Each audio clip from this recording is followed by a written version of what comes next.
Flesh and Thread, a Resident Evil Village fanfic, by just one more chapter. Disclaimer: this will be a GXG love story. If this makes you uncomfortable, then simply don't listen. I will be trying to keep this as close to canon as I can whilst including my own story. With that being said, I do not own any of the canon characters featuring in this story, only my OC. This will be taking place a few years before the events of Resident Evil 8, so please enjoy. Chapter 4: The Haunting of Beneviento Manor.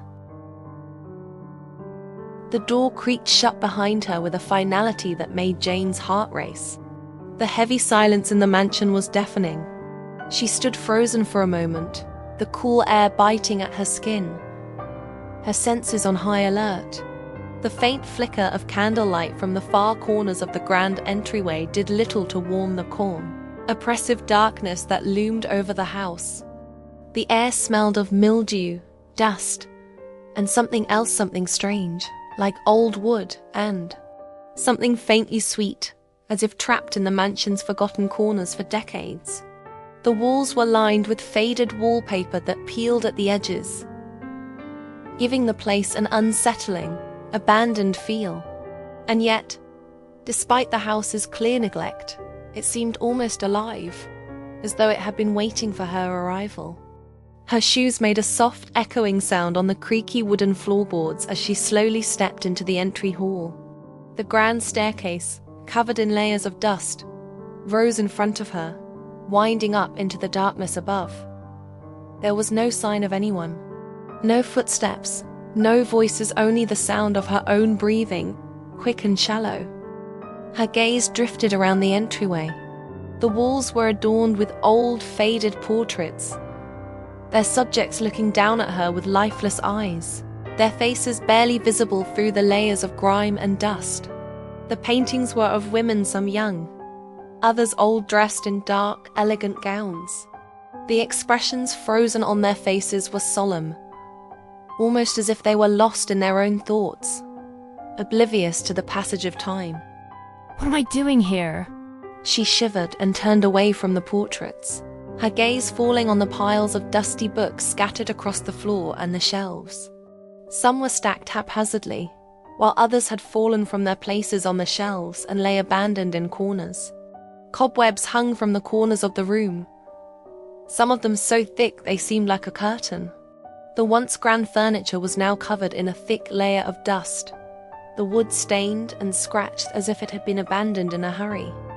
The scent of old paper mixed with the stale, musty air, and Jane felt a sense of unease settle deeper in her chest.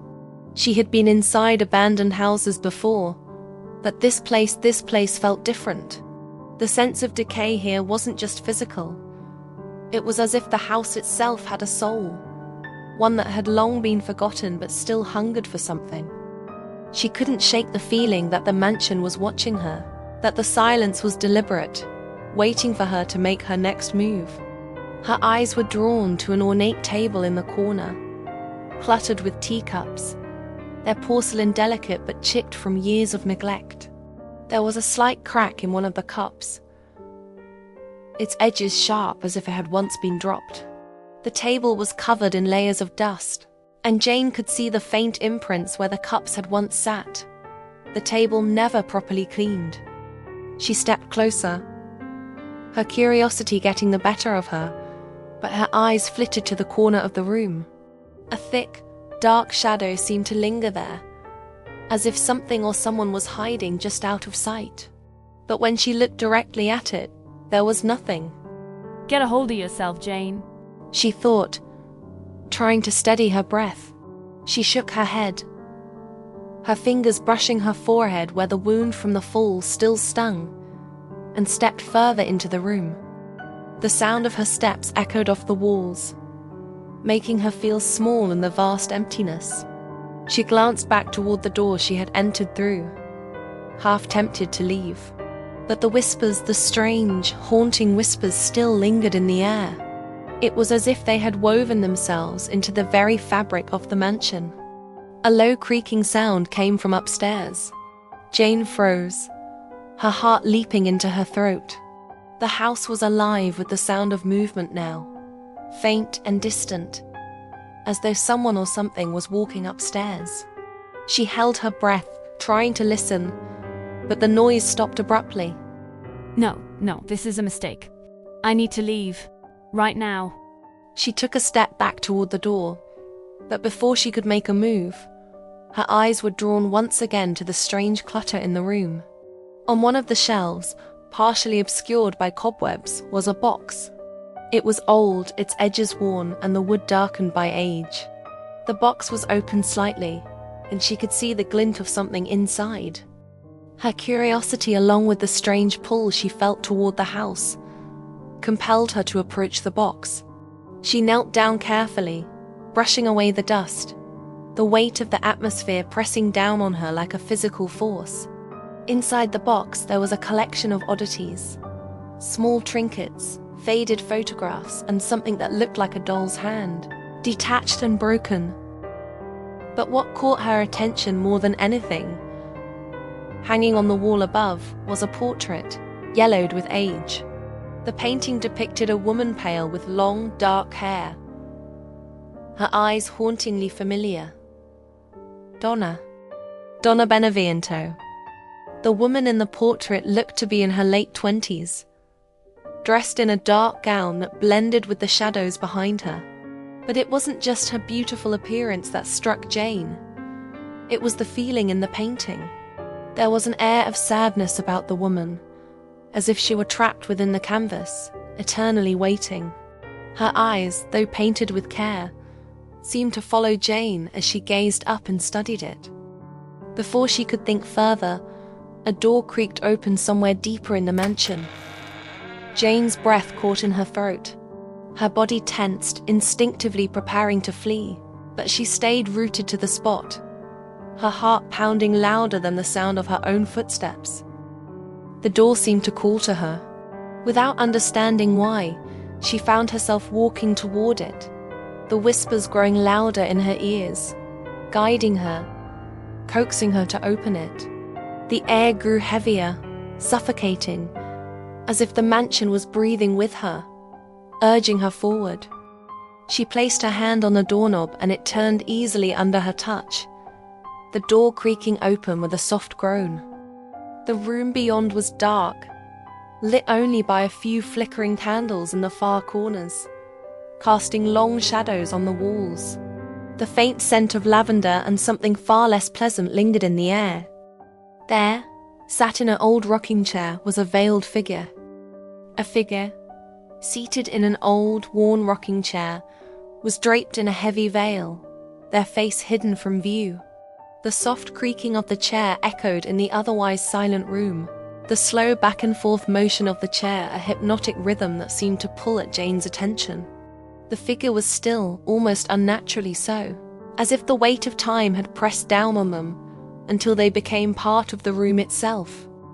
In her hands, the veiled figure held something that didn't immediately make sense.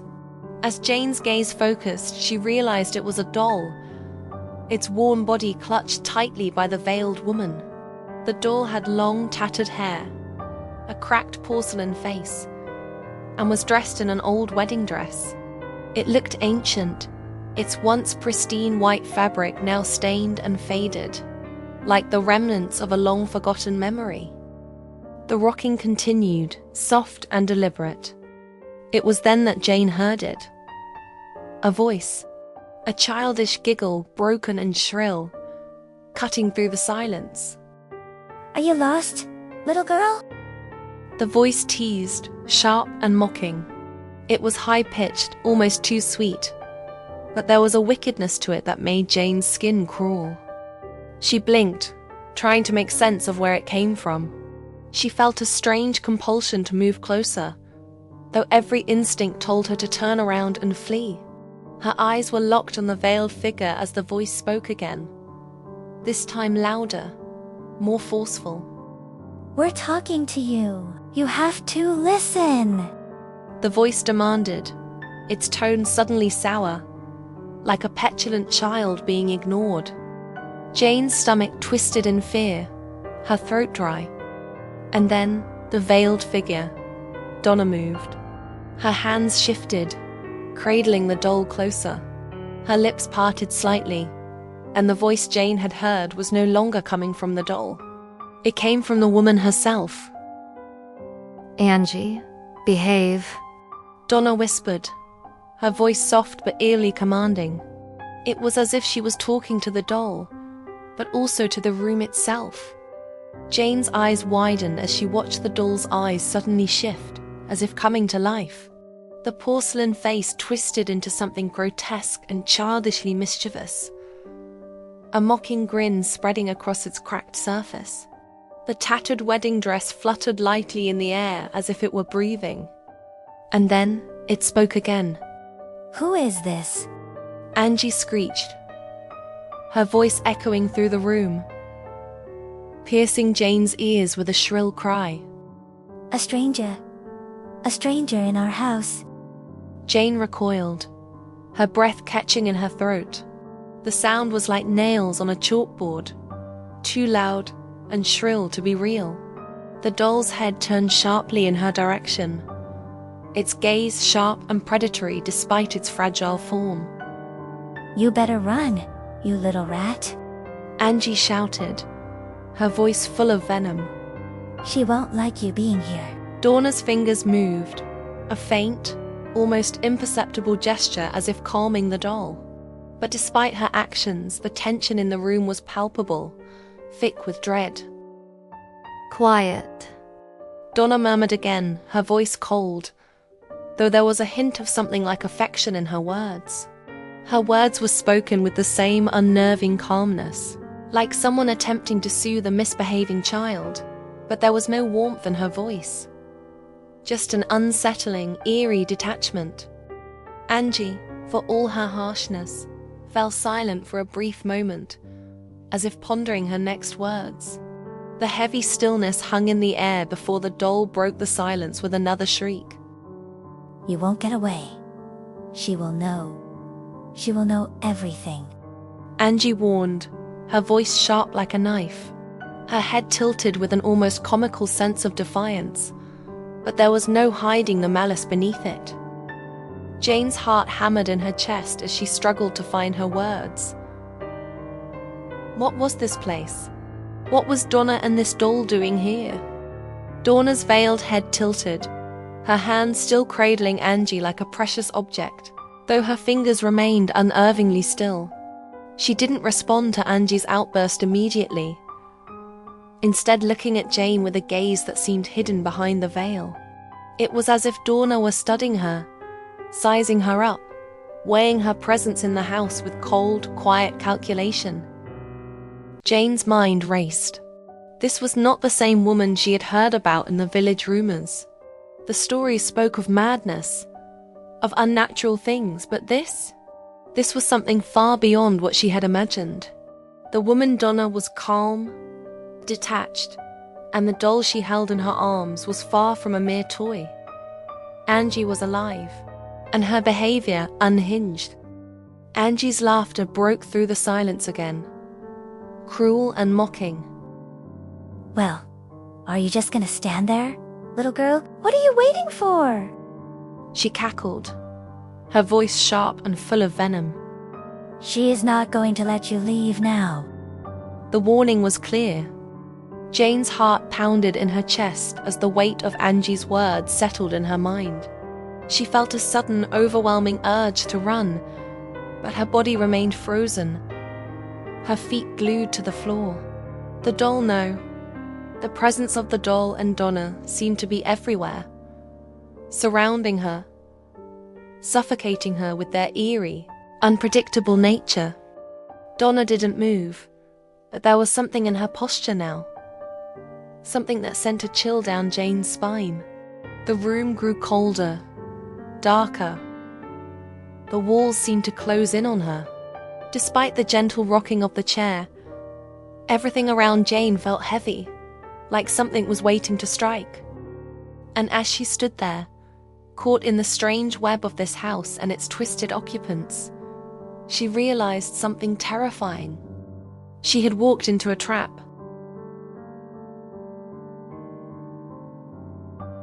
And that's where we'll end this chapter.